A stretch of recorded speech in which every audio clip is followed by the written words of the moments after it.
chairperson of the 2015 committee, as well as Mr. Adolphus Laidlow, director of the Economics and Statistics Office. Also with us, we have committee member Ms. Maureen Nabby, who is representing the Business and Professional Women's Club, and last but not least, Mr. Wesley Howell, our Chief Officer from the Ministry of Border Control, Labor, and Culture. Also joining us in the studio today are senior members of government and members of the media. We go first to Mr. Lemuel Hurlston, who will provide an overview of the committee, its findings, and the recommendations of the report. Mr. Lemuel? Thank you, Donna. The Minimum Wage Advisory Committee first convened in January 2023 and was given the mandate to do the following four things. One, to investigate the adequacy of the current minimum wage. Two, to research and collect a wide range of data to consider the impact of a new minimum wage at various wage points. Three, to consider whether the country should establish various minimum wages for specific industries, sectors, age groups. Or four, to provide the agreed findings and recommendations in a final report. The membership of the committee had representation from the 2015 committee, from the Cayman Islands Legal Practitioners Association, University College of the Cayman Islands, the Economic and Statistics Office, the Business and Professional Women's Club, Cayman Contractors Association, the Cayman Islands Small Businesses Association, Cayman Finance, Cayman Islands Tourism Association, the Chamber of Commerce, civil society, including youth and a sister islands representative. The International Labour Organization was also engaged for technical support to utilize data obtained to determine the adequacy of the existing minimum wage and implications for any proposed increase. The committee undertook a period of information gathering through efforts undertaken by the Economic and Statistics Office and through various consultation efforts, which my colleagues will speak to shortly. After this process was complete, we began a tripartite negotiation between the employer, employee, and civil society representatives to come to an agreed recommendation that everyone could get behind. One of the areas of debate was whether the committee should be considering a living wage instead of a minimum wage. A living wage is a wage that allows a worker to attain a socially acceptable living standard, and this approach is typically not legally binding, as a socially acceptable living standard is difficult to define legally. Alternatively, a minimum wage protects against undue low pay and ensures a just and equitable share of the economic wealth to all, provides a minimum living for unskilled employed persons, and helps to overcome poverty and reduce inequality. The committee therefore agreed that a living wage was outside of the current mandate and that a focus should instead be made on the upskilling of Caymanians to increase their earning potential rather than mandating businesses to hire low-skilled staff at high cost. Through this approach, a minimum wage gradually moves towards a living wage over time. After 37 meetings of information gathering and negotiations, the committee has completed its mandate and produced a final report of its recommendations for Cabinet's consideration. There are 5 main recommendations outlined in the report, and they are as follows. 1, a new minimum wage of $8.75 per hour. 2, a phasing out of the gratuity contribution to the base minimum wage for employees in the hospitality industry on approved gratuity schemes. The current contribution of 25% is to be reduced by 5% annually. 3, continuation of the household in-kind credits, a maximum of 25%, that is $2.19 per hour, in-kind credit for accommodations and utilities only, to be applied to the $8.75 per hour gross minimum wage only for household employers with live-in employees beginning July 2024. 4, a minimum wage adjustment mechanism intended to systematically adjust the minimum wage using the Consumer Price Index inflation as a base every 2 years beginning in July 2025. This triggers an automatic adjustment of the minimum wage, resulting in one of the following, depending on the Consumer Price Index. And we produced a chart in the report itself, which says that where the Consumer Price Index is less than 2%, there'll be no adjustment, no increment. From 2% to 3.5%, there'll be an adjustment of 25 cents. Above 3.5%, but less than 5%, a 50 cents adjustment. And in excess of 5%, to be carried over to the subsequent adjustment quadrennial minimum wage review. 5, a student minimum wage of $6 for persons 12 to 17 years of age to encourage employers to hire young Caymanians instead of taking out work permits for certain types of labor, and to also encourage young Caymanians to enter the labor force early. An additional hope is that young Caymanians will develop good work ethic and discipline by entering the workforce at an earlier stage. It should be noted that the timelines included in the report had adjustments beginning from July 2024, a full phasing out of the gratuity contributions by July 2029, and the implementation of a minimum wage adjustment mechanism by July 2025. However, given the timeline we are currently on, these recommended timelines for implementation are likely no longer viable. Thank you. Thank you very much, Mr. Hurlston, for that. Next, we'll hear from Mr. Adolphus Laidlaw, the Director of the Economics and Statistics Office. He will provide insight into ESO's findings and the economic implications of the minimum wage. Mr. Laidlaw? Thank you, Donna. Good afternoon, ladies and gentlemen, members of the media, everyone listening to this briefing today. Following the remarks from Mr. Hurlston, the chair of the Minimum Wage Advisory Committee, let me declare up front, I don't have a speech.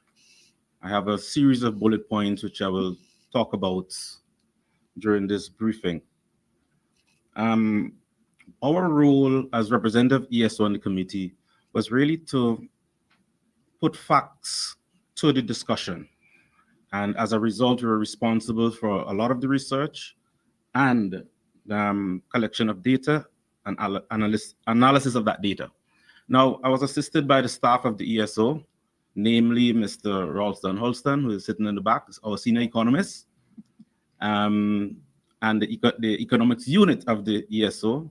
I was also assisted by senior statistician Travis Walters. He did a lot of the IT-related work, and I just want to say thank you to Mr. Ralston, the economics unit, Travis Walters, and the ESO. From the onset, our job on the committee was to keep the committee grounded in facts, as I said earlier, and we thought it was important to set realistic thresholds at the start of the initial discussion. So our aim was to obtain members' agreement on what we call an upper and a lower limit boundary. Now, the reason we were doing this is because we wanted to make sure that the economy is not severely affected. Because with minimum wage, persons may think that $15 is okay to the person receiving the money, but it may not be okay for the persons paying the money. So we had to set the parameters for the persons in terms of the business ability to pay, and at the same time, employees not falling under the poverty line. So that threshold went from $6.44 up to $9. So in other words, what I'm saying is that the minimum wage could not be set below $6.44 because you set it at the poverty line, and it could not be set above $9 because a lot of the small businesses will be severely affected and as a result would not have the ability to pay. Order deliberation, because the tripartite committee on one end, we had the representative of employees and the representatives of employers, and the negotiation ensued. Hence, the final result being the $8.75, which is less than the $9. Also, what we did is contact the ILO. The ILO is a specialist organization on labor setting and minimum wage regime, and they analyzed the data, submitted a report to the committee, and their findings were as follows. In 2022, the minimum wage level has lost 18% of its purchasing power since 2016. In 2023, this loss will likely increase to about 31%. That was their first summary conclusion. What they advise is that social dialogue and bargaining should be informed by statistical indicators, and they should be fundamental to any wage setting regime. Thirdly, the current minimum wage of $6 was 27.8% of the average wage of the population, which they considered to be considerably low by international standards, and more so a high-income country. And finally, the ILO suggested that the minimum wage could be increased to about $10.50 per hour to reach approximately 50% of the nominal hourly wage rate. However, they also cautioned that adjusting the proposed minimum wage should be gradual, such that undue impact on businesses are not realized immediately. Now, in terms of the impact on the minimum wage, I will look at the beneficiaries. The proposed minimum wage of $8 could directly impact 10,457 persons. Now, these persons are the count from the labor force survey as at mid-2023, just before we submitted our report in October. Of these, over 8,000 employees of businesses and over 2,400 are from households. 23% of the beneficiaries would be low-income Caymanians. 77% are non-Caymanians.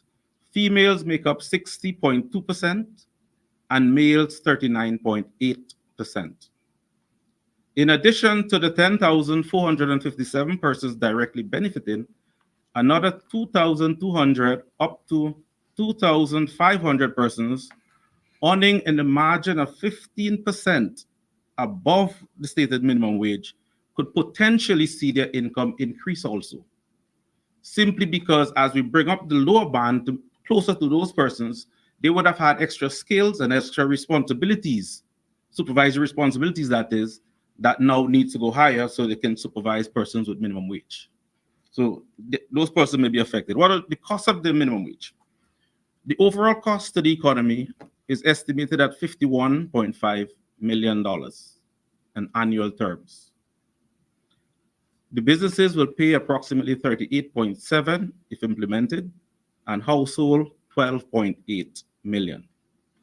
From the business side, Caymanian employees could receive $13.2 million, and non-Caymanian would receive the other 38.3 million. From the household side, Caymanian employees will receive only 0.6 billion, while non-Caymanians will receive 12.2 million. And these are all in annual terms. In the context of the overall economy, the total minimum wage payout is equivalent to approximately 2.1% of the national wage bill. What I mean when I say the national wage bill, I'm talking about when every firm who's paying, everybody who's receiving some kind of remuneration for labor, the total of that figure is $2.51 billion a year in the Cayman Islands, which is approximately 46% of the GDP. And I'm taking these figures from the 2022 GDP report. If you want to learn more about that, you can go to our website, eso.ky. Industries with the highest number of low-paying employees: elementary occupation, persons who are employed at households. These persons will see approximately $102 more in their salaries. Next, we had accommodation establishment. On average, persons employed at those establishments can see approximately $100 more on their weekly pay. Restaurants and mobile food services, an extra $95, and administrative and support activities, now, which include persons like security guards, janitorial and cleaning services, car rental workers, and the like. They will receive approximately $88 on their weekly pay. The impact on small businesses, as I said before, small businesses will pay approximately $38.3 million. Businesses with 5 or less employees will see 2,100 employees benefiting. Firms with 50 or more could see approximately an equivalent 2,100 persons benefiting. On average, business with up to 5 employees can incur an additional cost of just $103 per week per employee, while firms with employees between 6 and 10 and businesses 50 or more will see approximately $87 per employee per week more. In terms of households, just over 2,400 persons were employed at the household at a cost of $12.9 million. Caymanian employment in the household accounts for 4.7%, which is just a little over 100 persons. And non-Caymanian was 95.3%, the vast majority. Generally, household employees will see approximately $102 of additional income weekly. In terms of the impact of the minimum wage on unemployment, based on the business surveys that we conducted, what we saw is that we asked businesses the question, if the minimum wage increased by $1, what would your response be? If it increased by $2, what would your response be? And that went up to $4 because we want to gauge how it will impact the economy. That's what we wanted to do. Businesses said if it increased generally between 3 to 4, then they will basically make some persons redundant. Some persons will lose their jobs. And as you know, the minimum wage increase just under $3. So we are hoping the negative consequences, of unemployment is not increased. But generally, when we put all that survey together, what we tabulate is that about 700 persons can lose their jobs based on what the businesses said. What we would say from the ESO perspective, it is hard to believe that 700 of persons, of what we will call essential persons, losing their jobs given this economic climate, given that they are security guards. Do you get rid of security guards because you have to pay more? And do you get rid of domestic helpers because you pay a little more? So it's very unlikely. So at the ESO, what we thought is that you would lose more. It's more around 200 persons could possibly lose their job rather than 700 as tabulated from businesses. In terms of consumer price index, because I know this is an area that a lot of people will be concerned about in terms of passing on the costs. Every firm in the Cayman Islands do not have low-income employees. And each firm have different proportion of low-income employees. So what is likely to happen is that the firms with the highest costs are likely to try to pass it on, if it's possible to pass it on. Because in some cases, it may not be possible. It depends on competition in the marketplace as to whether you can pass it on or not. If it is that the firms who can pass it on, we estimate that approximately 3.1% inflation will result. And some of I'm just going to list some of the type of businesses that we will expect that to happen. Would be personal services, meaning that the hairdressers, sorry ladies, barbers and other beauty treatments, pet care services, washing and dry cleaning, businesses that involve in personal care are likely to increase prices up to 22.9%. That's about 1/5.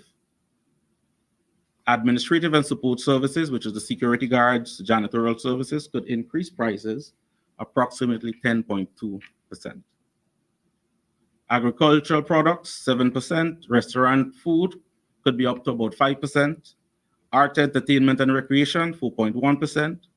Wholesale and retail could be increased about 3.1%. In terms of economic growth, the extra spending for that 51.2 million can result in a 0.9% increase in economic growth. Now, in terms of inflation, I just want to take you back to one of the surveys that was conducted by the ESO.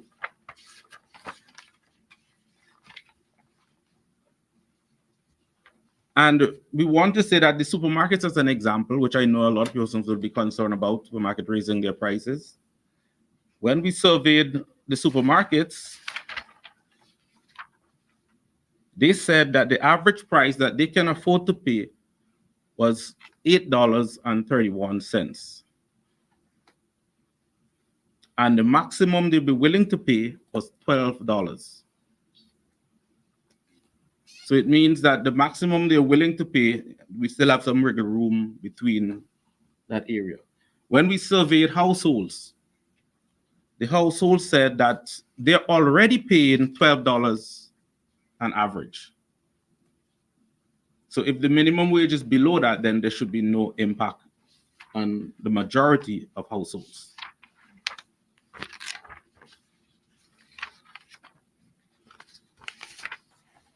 I think I wanted to explain a little bit the adjustment mechanism, but I think Chairman Holston already covered some of that. Just to say though that with the minimum wage adjustment, the key, what we thought was that by putting such an adjustment, it will help businesses not to have to suffer the consequences of unknown inflation, increase in minimum wage, and to smooth expenditure. So it is designed such that at no time, no matter what inflation is, the minimum wage will not increase by more than 50 cents. I just wanted to make that clear, no matter what. So if we take to say 2031, then with the 6 years between that time, the most the minimum wage can increase by is really $1.50, no matter the level of inflation, if it's high. That's the most it can increase by. So with this, I think I gave a synopsis of the impact on the economy. And thank you for listening, and I hope I explained some of the issues, and I want you to go and read the report and see for yourself. All right, thank you very much, Mr. Laidlow. Next up is committee member Ms. Maureen Nabi. She represents the Business and Professional Women's Club. She'll speak to the public consultation that was actually conducted, as well as highlight some of the information that was gathered. Good afternoon. Thank you so much, Donna, and thank you for everyone who's tuned in. I'm going to take us through a little overview of the public consultation process, what that entailed, and a few key data points that have informed the final recommendations. So the public consultation, it was ensured public consultation and internal consultation were comprehensive, transparent, and fair. And you'll see that as I summarize some of the stakeholders who we engaged with. So the first piece of consultation was a set of presentations that was done to the committee during the committee's meeting times. And that included a presentation from the Department of Labor and Pensions, which gave us a legislative overview for a full understanding of the legislation that we were working within, and also the gratuity framework, how that currently works, and enforcement issues that DLP had been seeing. ESO, as Mr. Adolphus has referred to, also did a number of presentations. One of them was to help us understand the poverty line, the vulnerability line, what that means for Cayman in its current economy, methodologies, different methodologies we may consider and look at for determining the next minimum wage, and insights into how a change in minimum wage would affect Caymanians specifically. We also engaged with a consultation from the Needs Assessment Unit about how their current financial program works and how that actually may be impacted by any change to minimum wage. Work also provided its insights into particular jobs and profiles and industries that pay minimum wage currently, and the level of education currently associated with those on average. The Ministry of Social Development provided some insight into what the Financial Act of 2022 means and how it impacts minimum wage. And then we actually had an open call to employers and other business stakeholders and employee groups, advocacy groups, to say if anyone had any interest in coming to present to us, that they could express that interest and we would engage them for a presentation. So a number of organizations did take us up on that offer, and some of them sent written recommendations and thoughts, while we actually had 3 presentations from the Chamber of Commerce, one from the Cayman Islands Tourism Association, and one from the Cayman Contractors Association. The Minimum Wage Committee actually also engaged Cordell Riley. So Cordell Riley is the chairman of the Bermuda Wage Commission, which recently in June 2023 determined a national minimum wage for Bermuda of $16.40 US per hour. And he provided some insights on what their process was and what considerations they had made. The committee really wanted to provide the opportunity for the public to have space in that consultation as well. And so the committee, on behalf, in collaboration with the ESO, conducted 2 surveys, a household survey and a business employer survey. The household survey included a question on the spring 2023 labor force survey as well. Most households surveyed actually proposed a minimum wage of $10 an hour, including households with employees. And most households indicated that they would continue to keep their employees irrespective of a price increase to the minimum wage. So this echoes what Mr. Adolphus was saying earlier. Over 350 businesses participated in the business employers survey, and the results indicated an average recommendation of $8.49 per hour. The committee also conducted a comprehensive public engagement exercise, which included town halls, virtual and in person, and a number of surveys. Over 10,000 people took part in that, and a lot of time was dedicated to engagement on social channels as well. Online surveys provided us with the largest set of data at over 5,000 responses. Just under 60% of the people who responded indicated that they were Caymanian. There was an overwhelming support from the consultation for an increase in the minimum wage, and also an overwhelming support for a balanced approach that sufficiently considered employers and the impact on employers, as well as any negative impact that may occur on local businesses.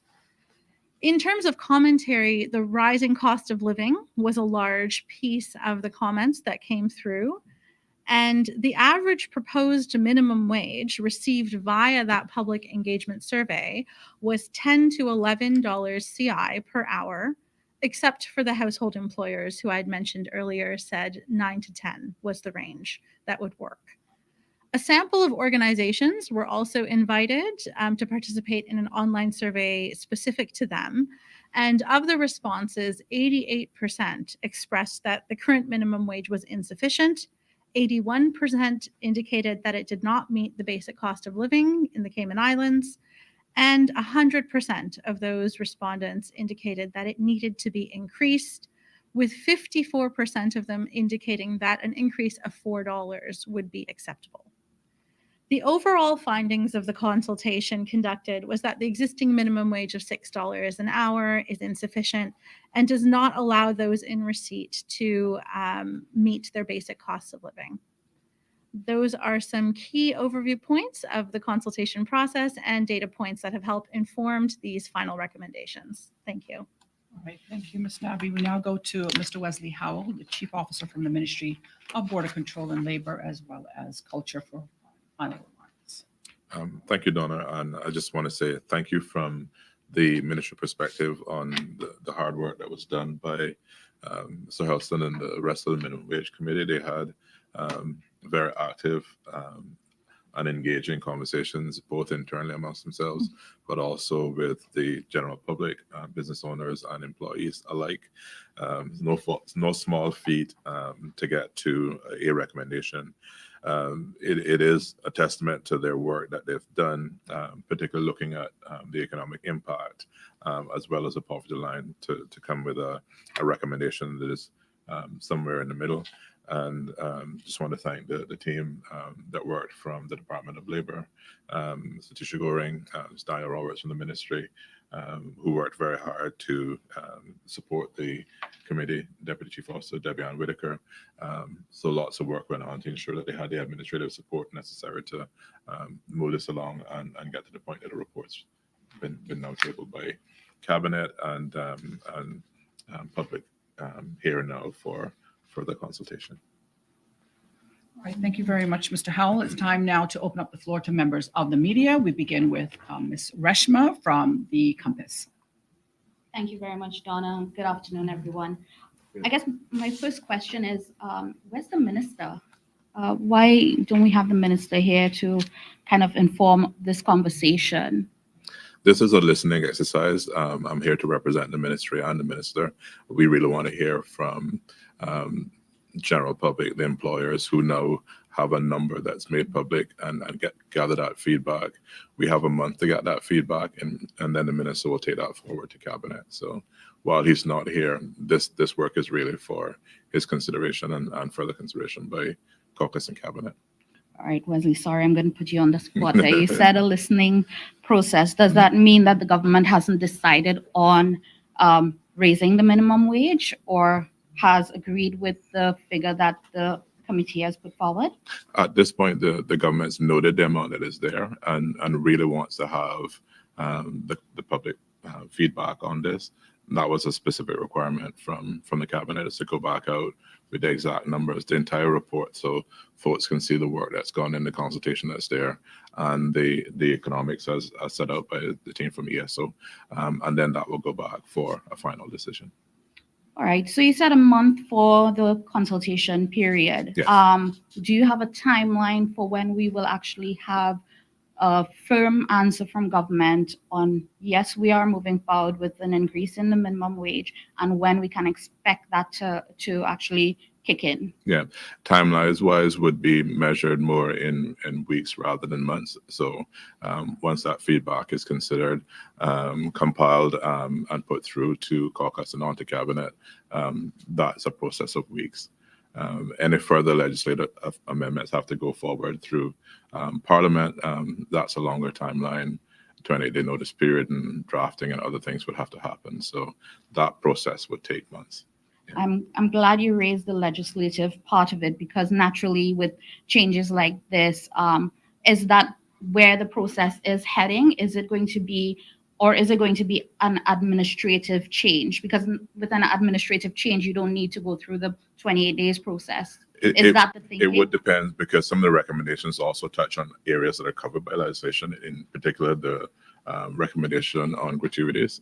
So that's an area where we would need some legislative amendments, in addition to any orders that could be done to adjust the minimum wage levels itself. Okay. Mr. Hurlston, I guess I want to get from you, the committee has had almost a year-long consultation. You've gone through this process. You've gotten the feedback. You've gotten the suggested numbers. Are you disappointed that we have to go a step further in this process by eliciting more views rather than just having action taken? No, we're not disappointed at all. When we began this exercise, we said two things to the public. We said, first of all, we were not starting from scratch, because we had the foundation work of the 2015 report. And secondly, and more importantly, we emphasized that our work was to be advisory only. So once we have tendered our advice, that fulfills our mandate and our terms of reference.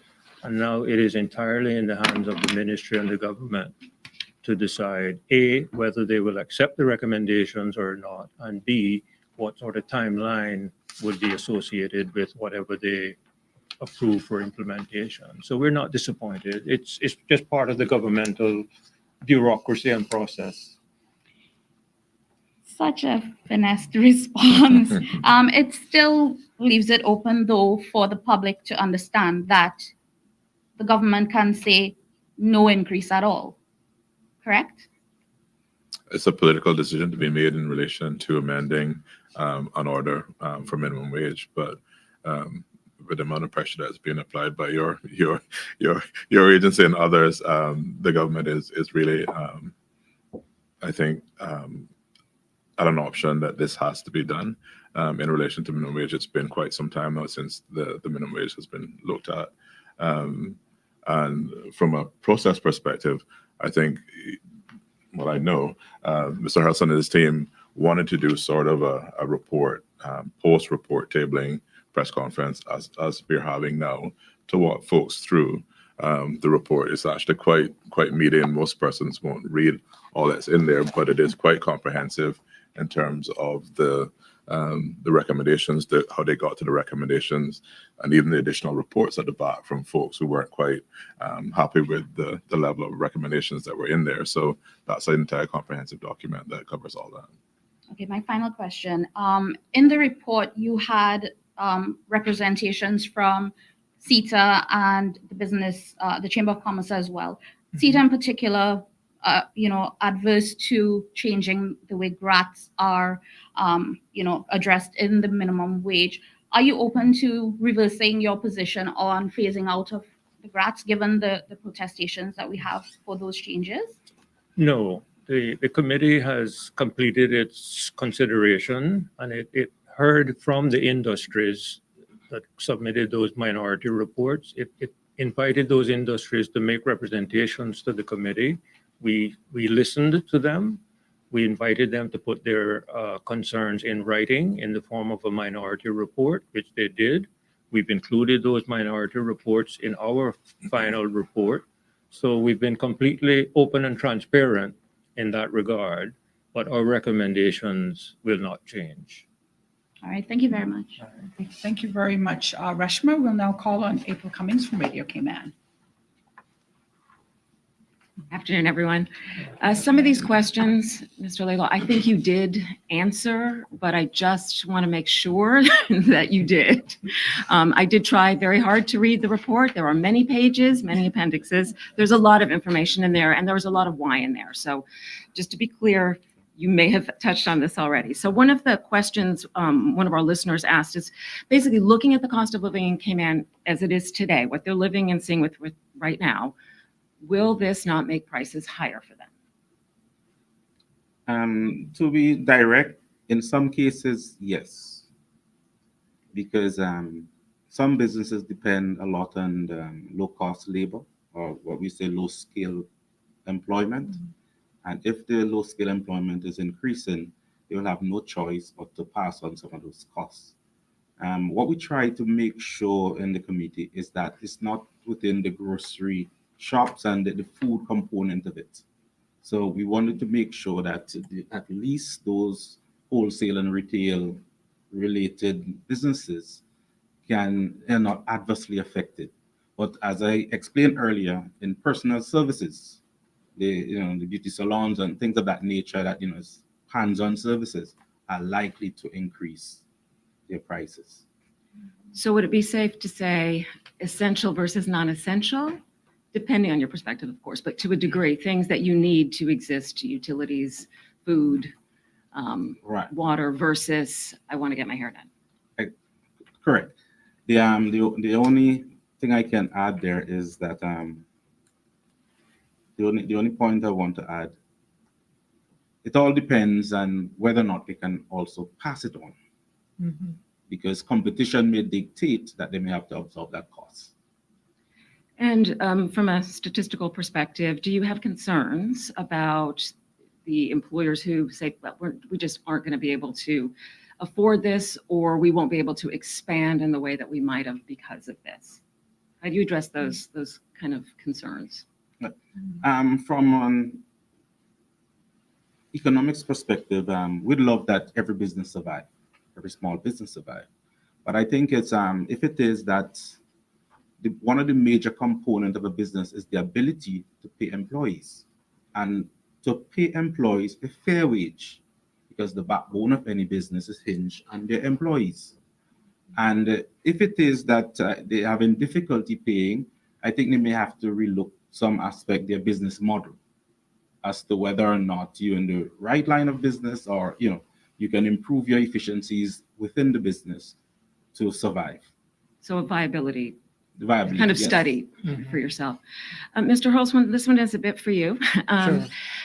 How important do you think this work is to be doing, and what are some of the challenges that the group has faced trying to get to this point? Well, I think the work is terribly important, and so much so that we have been asked questions in relation to cost of living.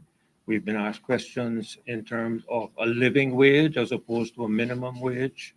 We've been asked questions about the impact this is going to have on families, particularly in the area of childcare and education costs, etc. And we've had to say to some of those inquiries that we've been trying to stay in our lane, albeit a broad lane. We've been trying to stay in our lane in not trespassing too heavily on areas outside our terms of reference. So you'll see that the report follows largely the scope of the terms of reference, and we've tried not to go outside of what we consider our lane for purposes of making a recommendation. And you'll see in the report also that we've compared the status of Cayman's minimum wage with the minimum wages in several other territories in the region, so that we're not isolating Cayman at all, but placing Cayman in the context of the wider Caribbean. So one area that I spotted that was a potential concern relates to seniors and seniors having live-in care in their homes. Their incomes aren't getting any larger as they get older. So it may be different for someone on the front end of the spectrum for whom, I have 2 kids and I need some help. Whereas a senior citizen or someone on a very fixed income may see some challenges ahead. And this could be anyone on the panel. Any thoughts based on what you researched and studied? Because just because I want to pay $12 an hour doesn't mean at 85 I can pay $12 an hour to have someone care for me. So just any thoughts on that specific No, area? we take the point. We take the point. And we've mentioned in our report that there are several areas that we would recommend for further careful study, because we didn't have the time to complete our research in some of those areas. And what we also know is that following simultaneously with our work is the work of several other government agencies, including the Needs Assessment Unit. And there may be cases to be made for persons who are going to have to need a little bit more assistance economically in order to be able to survive. And if that is the case, we've been assured by the ministry responsible for the NAU that will be taken into account. And persons who are now being reassessed for their current registration purposes may benefit from an increase in the allowance that is provided to them. And then finally, the last question, this also was from a listener.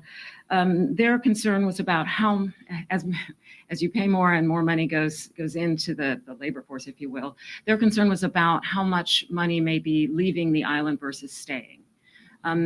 Maybe not, and I'm not sure that's in the parameters or not, but I figured from an economic perspective, that would be an interesting area. Do you have any insight on that? I didn't get to that page if it was in there. Right. Yes, we did consider in the estimation of the GDP growth, what proportion of the increase in the minimum wage will leave the country. So we only factored a portion of that, which is basically 80% of the minimum wage will be spent in Cayman. And we're assuming persons who are maybe from some external origin may well, send home 20% of that increase also. But we really factor that into consideration, and the GDP will still expand with the with the additional spending. Not only that, we looked at also the social issues, whereas housing, persons with a little higher income may be able to afford somewhere better to live. So that money will be spent throughout the economy. Probably the landlord may be Caymanian, or the person renting may be non-Caymanian. So we basically passing the money through those persons into the economy and into maybe homes of Caymanians. Thank you very much for your time. Appreciate it. April, thank you very much. Just a quick note to members of the public. If you'd like to email your feedback, you can do so to this address, minimumwage@gov.ky, and the deadline is April the 9th. All right, I'd like to call next Wendy from, okay, we're going to call Ralph from the Caymanian Times. Good Ralph? afternoon, Donna. Thank you. First of all, I want to congratulate Mr. Hurston and your team for such a comprehensive report. I think it's overdue. Now, what might take a longer time is the implementation. So my first question to you, sir. From what I'm hearing, we will be doing some more events to get feedback from the public. That's what the minister and the chief officer said. From the time you spent on the road having those meetings, in your mind, was the response from the public acceptable? In other words, do you think enough people came out to listen to this important issue from your team? Yeah, yes. From the committee's point of view, we believe that we did as thorough a consultation as was necessary for the purposes of determining the results that we have recommended. But we are perfectly happy to go back on the road again with the recommendations in hand and listen a little bit more carefully and keenly, because two things. We note very much, in particular, the recommendation of the International Labour Organization, whose recommendation is that one must be cautious and careful in not recommending too high an increase all at one time. And the word that they used in their advice to us was to have a more gradual increase. So for those persons who are clamoring for $15 an hour, it would be nice if we could afford it, and if businesses could afford it, and if no one suffered any loss, that would be very nice. But we have to be a little bit more practical and realistic about that. Also, if we note what happened in the case of Bermuda, who has introduced the $16.40 an hour US minimum wage, they took the decision politically that they wanted to move from a minimum wage model to a more livable wage model. So they have sort of taken and bite the bullet. We may get to that stage sooner rather than later as well, but we thought that we would start with a more gradual adjustment. And we knew that the $6 an hour when it was first introduced was low. We knew that. We erred on the side of caution when it was first introduced. Now we're taking another step, and we'll take another step in another 4 years, and we'll probably get closer to a livable wage by that time, I believe. Thank you very much. My question, Mr. Lilo. You mentioned that companies may have to change their business models to implement some of these changes, the minimum wage changes. Do you think companies will reduce their reliance on work permit holders? I'm sure, as generally what the literature said regarding that is, as minimum wage increase more, companies then require more skill. So it is likely that persons, as you get higher along the wage bracket, they're likely to put more skill requirements on those jobs. So it may be that the person who has skill, whether it be Caymanian or non-Caymanians, it may well get rid of some of the on-skill or the lowest levels of skill going into those. So it's quite possible, based on the literature and the experience in other countries, that some of them may move away from the low skill labor to higher skill. Okay, thank you. And my final question is for the the chief officer. Mr. Wesley, there have been complaints about employers not paying the right wages to some of the employees. They're cutting their weekly wage by a certain number of hours. Who monitors these changes? And if a new minimum wage will be put in place, will there be a regime to ensure that these issues don't occur in the future? Most definitely. And the Minimum Wage Advisory Committee did hear from the Department of Labor and Pensions, who has the oversight for employer-employee relationships. They also heard from Department of Work, and that's on the work permit side of things. So in both of those, there are areas where individuals can be held accountable for satisfying their contractual agreements. Where we have a bit of difficulty is that household employers and small employers are not held by the same standard in relation to medium and larger employers in terms of their paperwork trails and other things like that. So those are some of the things that I said we need to then consider outside of the scope of just a minimum wage report and look at some other ways that we can give teeth to the Labor Act and also from the work permit side of things. But I'll use this opportunity with my Chief Officer for Border Control hat on. If employers are, in particular foreign labor, are holding work permits for persons that they don't have sufficient work for, then the onus is on them to advise authorities that they no longer require those resources, so the person isn't left to work illegally or commit other legal acts within the country. And it would be something that our departments will be taking forward, both CBC and Work, in relation to that policing aspect as well. Thank you very much. Thank you, Donna. Okay, thank you very much, Ralph from the Cayman Times. Before we move on to Wendy from the Cayman News Service, I do have one question from the general public. It reads, hospitality industry workers were not represented fairly as they were warned against speaking out by their employers. What precautions were done to mitigate against this major conflict of interest? Should I repeat that? So I understand. Yeah, there were a number of facilities for folks to give their recommendations as they are now going ahead. The hospitality area has been one that did have significant discourse. There's some other matters that were aired in Parliament in relation to a shift from a gratuitous portion to resort fees and other fees that don't pay into gratuities.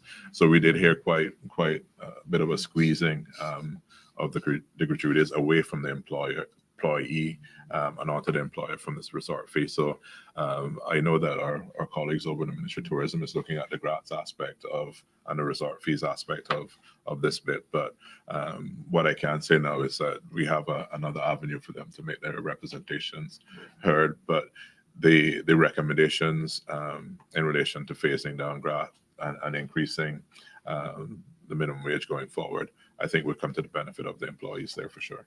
Yeah, thank you very much. Now we move on to Ms. Wendy from Cayman News Service for final questions. Thank you very much, Ms. Donna. Hi, everyone. I'm going to go straight in. I think a lot of people are going to say that this is still inadequate, especially given how terribly inadequate the $6 was in the inflation environment that we've had since. Given that the supermarkets have said that they could go as far as 12, given that the ILO has said it should be at least 10.50, and even with the plans at the moment, in 6 years, we still won't be at 10.50. And you can imagine what the inflation environment could be by that time. And the fact that you have said that we would be looking at perhaps a loss of 700 jobs or thereabouts, 70% of which are not Caymanian.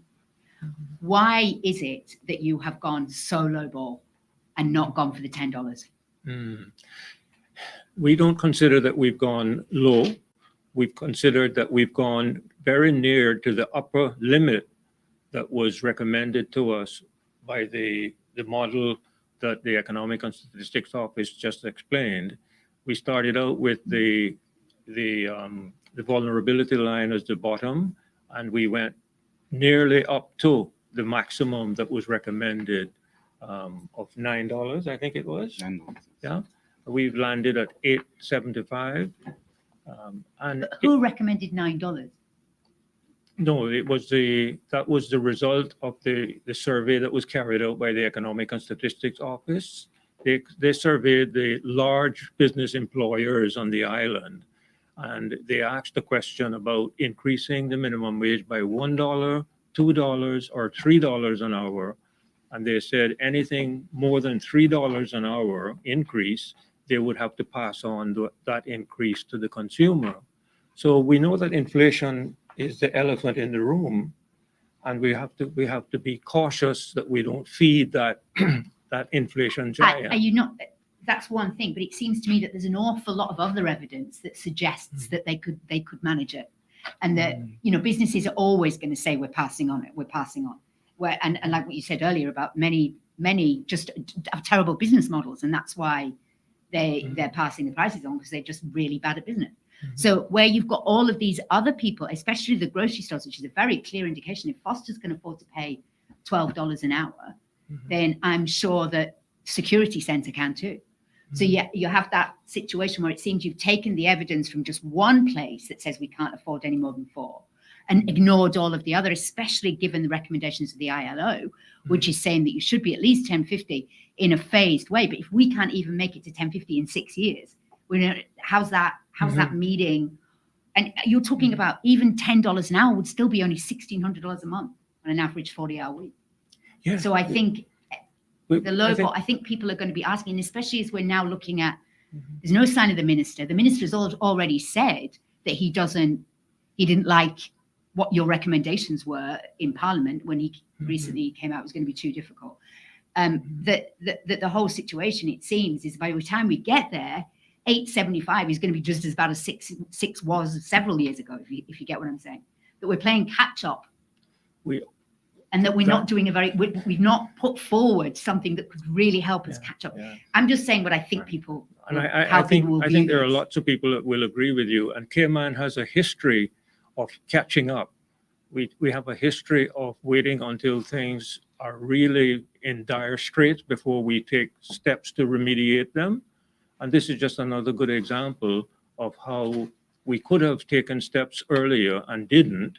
But remember, we had COVID in the middle of all this as well. So there are several extenuating factors that impacted our ability to keep this one current.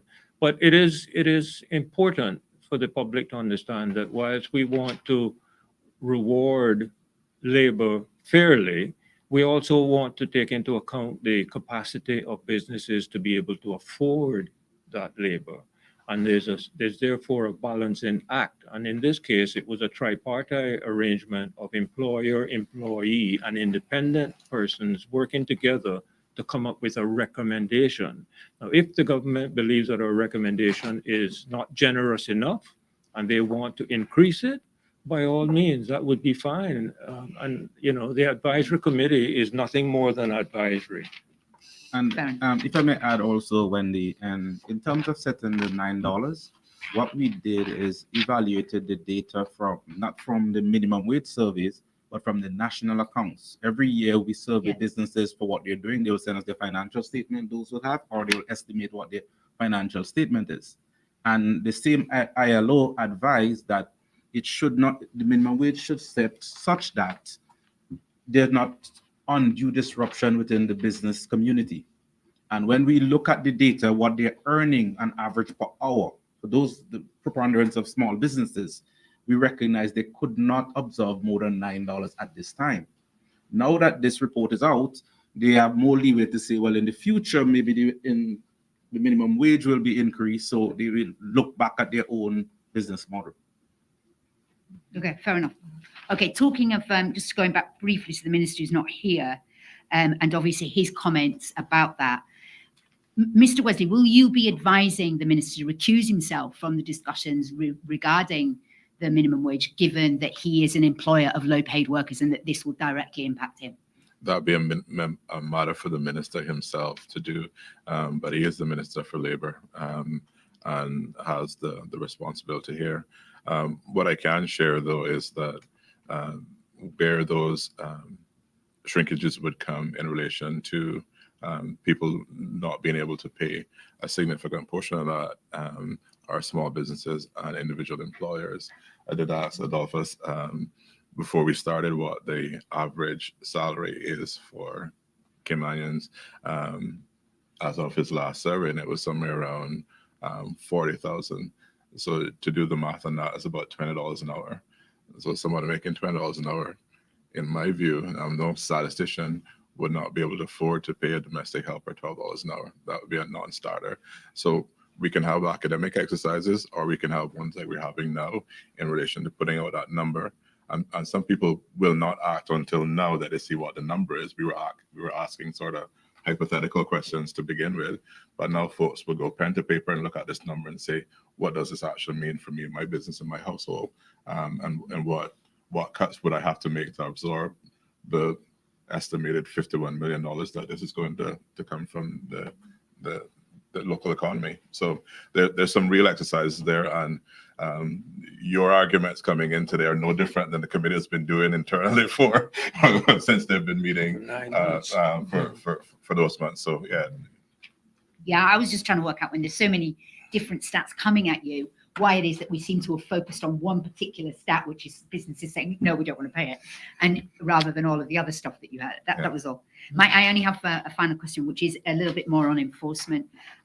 Obviously, it's going to add to the, I think most people right now are paying more than minimum wage, so they're actually enforcing it wasn't as challenging as $6, but it is going to take it up to a bit further, and it's going to be, especially in the beginning, we're probably going to see more. Do you estimate that you're going to need a much bigger budget for enforcement at the Department of Labor? That is one area. Also from a work permit regime perspective, a lot of the persons affected here are working within homes, within smaller businesses. They tend not to be as organized. So from an enforcement perspective, we will be taking steps to ensure that persons who are not gainfully employed are not, who are not from Cayman are not here sort of getting into mischief that would be necessary for them to survive. Okay, but do you see that this is actually going to add to the enforcement that you Oh, are? absolutely. Yeah, so will you be seeking a bigger budget for 2025 now? We do have some additional positions in the budget, but we'll see how the bond pans out in relation to there. In other words, you're going to ask, but you might not get. Well, we've already gotten some, is what I was trying to say, but will depend on where that goes. But again, the government's budget is a matter for what the public can afford to pay from a revenue perspective, so that too has limitations. Okay, thank you. you. I'm done. Thank you, Wendy. Before we wrap up, I do have two final questions. One comes from CMR, the other is from the public. The one from the public addresses the Chamber of Commerce, who they say represents many of the micro and small businesses on island. What kind of feedback was received from the chamber, if anybody's able to speak to that?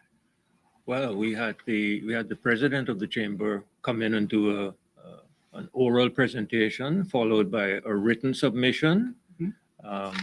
And of course, a former president of the Chamber's Council served as a member of our advisory committee. So we had full consultation, and the Chamber also submitted a minority report, which is part of the committee's report. So we've had complete transparency and an open dialogue with them. Okay. Yeah. The other question, Mr. Lem, I think you already alluded to this, but the recommendations timeline, the question basically asks, it's from Mr. Howell actually, but I know that Mr. Les said something about it earlier. It says that the implementation of the minimum wage could take months. However, the committee gave certain timelines for this to be put in place. If these timelines are not followed, wouldn't this affect what the committee has actually suggested? And wouldn't this mean the recommendations would then become invalid? Are the recommendations time sensitive? No, the way that we have designed our recommendations, we've linked future increases to the consumer price index. So we're trying to take it out of the realm of just politics, just for political decisions alone. And we're trying to implement a mechanism that will be triggered based on economic activity and the consumer price index. So I think the model that we're recommending is a more stable model going forward. Okay. As we wrap up, any final words from anyone in the Just a reminder for individuals that the feedback can be given to minimumwage.gov.ky. You can also write through to the ministry in sort of old-fashioned handwriting. And the committee will be on Radio Cayman on Friday. Yes. Also trying to get to a wider audience and solicit feedback on the proposed numbers, in particular the number that is there, but also the proposal on the gratuities and how that affects the increases over the next 5 years in that sector of our economy. Okay. Well, as always, thank you to the panelists, the public, and the media for joining us today. You can watch this press briefing online at the Cayman Islands Government YouTube channel on demand at any time that you'd like. For now, I'm Donna Bush. Thank you for joining us. Have a great evening.